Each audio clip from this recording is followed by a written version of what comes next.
सभी भक्तों को हरे कृष्णा। आज हम बात करेंगे एकादशी व्रत की। कौन है एकादशी? एकादशी व्रत करने से भगवान विष्णु क्यों प्रसन्न रहते हैं? एकादशी व्रत करने के क्या नियम हैं?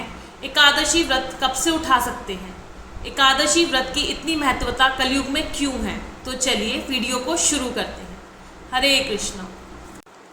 तो हम सबसे पहले बात करेंगे एकादशी कौन थी, एकादशी कैसे प्रकट हुई। एक बार सभी देवी देवता भगवान श्री विष्णु के पास गए और कहा कि एक मूढ़ नामक राक्षस ने उन सभी को बहुत परेशान कर रखा है। चारों तरफ उसने हाहाकार मचा रखा है और भगवान से युद्ध करने के लिए कहा। श्री विष्णु ने कहा, ठीक है, मैं युद्ध कर लूँगा, आप सभी निश्चिंत हो जाइए। भगवान उस राक्षस से युद्ध करने के लिए चल पड़े। युद्ध करते करते भगवान बद्रिकाश्रम पहुँच गए। बद्रिकाश्रम पहुँचने के बाद भगवान वहाँ एक गुफा में चले गए। उस गुफा का नाम था सिंहवती गुफा। तो भगवान श्री नारायण उस गुफा में जाकर लेट गए और भगवान ने तीत वस्त्र धारण कर लिया।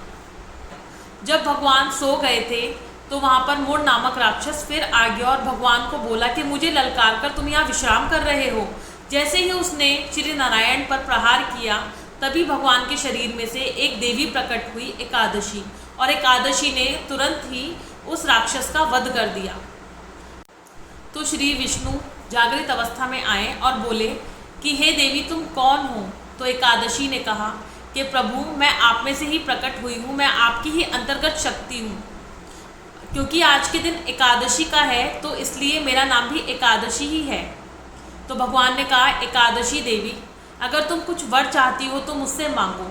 एकादशी देवी ने कहा कि भगवान, आज मुझे आपकी रक्षा करने का सौभाग्य प्राप्त हुआ है और मैं बहुत प्रसन्न हूँ, तो मैं आपसे बस यही वर चाहूँगी कि आज के दिन जो भी मनुष्य धरती पर, पृथ्वी लोक पर जो भी मनुष्य इस दिन उपवास रखेगा, आपके निमित्त जो भी कथा करेगा, कीर्तन करेगा, उस पर आप अपनी विशेष कृपा करना।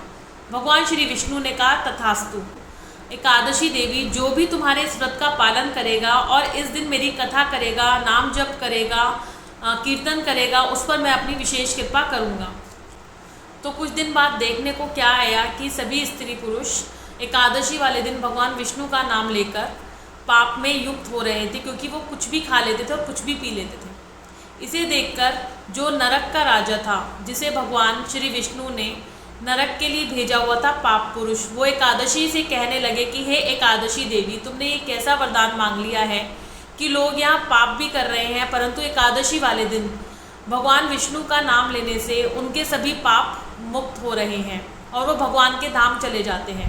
तो एकादशी देवी ने कहा कि इसका निवारण भी भगवान श्री विष्णु ही करेंगे, आप उन्हीं के पास जाओ। तो पाप पुरुष अपनी समस्या को लेकर भगवान विष्णु के पास गए और कहा कि भगवान, जब से आपने मुझे ये सेवा दी है, नरक की सेवा दी है, तब से पाप करने वाले व्यक्ति भी एकादशी का व्रत करने से, आपका नाम स्मरण करने से आपके धाम को प्राप्त हो जाते हैं और मेरा नरक खाली रह जाता है। तो भगवान ने कहा, तो कहो मैं इसके लिए क्या कर सकता हूँ।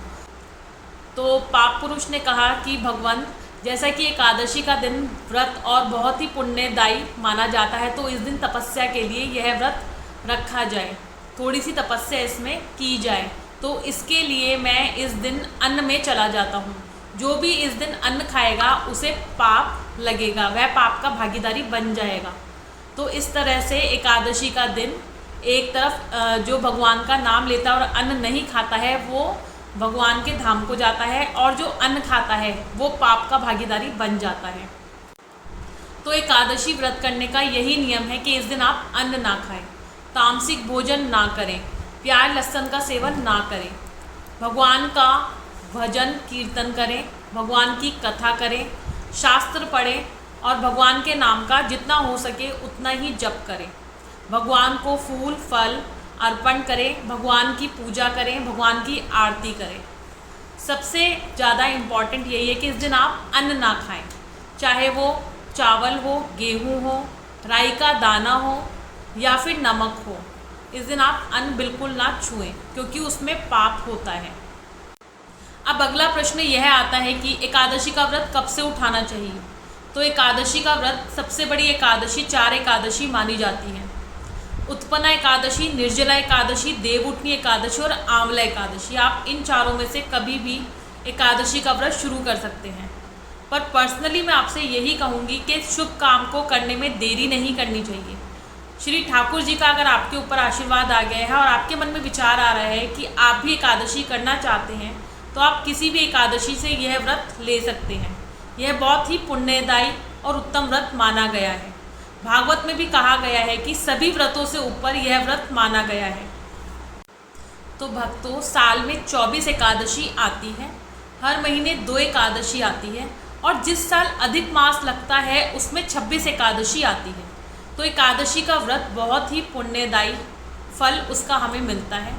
तो भक्तों, एकादशी करने के बहुत फ़ायदे हैं। एकादशी करने के फ़ायदे इतने हैं कि आप सोच भी नहीं सकते। आपको पापों से मुक्ति मिलती है, आप रोगों से मुक्त हो जाते हैं, भूत पिशाच की योनि से आप निकल जाते हैं। भगवान आपके सारे भूतपूर्व जन्म के जो भी आपने पाप किए हैं वो सभी खत्म हो जाते हैं। आपके पितरों को शांति मिलती है, आपके घर में सुख शांति आती है, सभी तरह की बीमारियों से, रोगों से आप दूर हो जाते हैं। भगवान आपकी आर्थिक स्थिति को भी मजबूत करते हैं। बहुत अच्छे अच्छे लाभ हैं एकादशी व्रत करने के। तो मैं आपसे यही कहूँगी कि आप भी एकादशी व्रत करें और उसका लाभ उठाएं। एकादशी का दिन, उसकी शुरुआत आपको कैसे करनी चाहिए? सुबह 4 बजे ब्रह्म मुहूर्त में उठकर आपको नहा धोकर भगवान की सेवा अर्चना करनी चाहिए। यदि आपके घर में लड्डू गोपाल हैं तो उन्हें पंचामृत से नहलाकर पीले पुष्प भगवान को अर्पण करें। तुलसी जी इस दिन भगवान के चरणों में जरूर रखें। जो भी आप भगवान को भोग लगाएं उसमें तुलसी जी जरूर शामिल करें। भगवान के लिए भजन कीर्तन करें, अधिक से अधिक माला का जाप करें, हरे कृष्ण महामंत्र का जाप करें और सारा दिन भगवान की कथा में शास्त्रों को पढ़कर ही व्यतीत करें। पारण कैसे करना चाहिए? एकादशी के अगले दिन द्वादशी होती है, तो द्वादशी में आप कैसे पारण करें? एक निर्धारित समय पर आप पारण कर सकते हैं। सुबह नहा धोकर भगवान के लिए या तो आप चावल बनाएं, कुछ भी अन्न का सात्विक भोजन भगवान को भोग लगाकर, उसमें तुलसी जी डालकर भगवान को भोग लगाकर उससे आप अपना व्रत तोड़ें। इसे बोलते हैं पारण। तो इस तरह से आपका एकादशी का व्रत पूर्ण माना जाता है। मैं आशा करती हूँ आपके सभी प्रश्नों के उत्तर आपको मिल गए होंगे। फिर भी आपको यदि कोई कन्फ्यूजन है या कुछ पूछना है तो आप कमेंट बॉक्स में ज़रूर पूछ सकते हैं। हरे कृष्णा।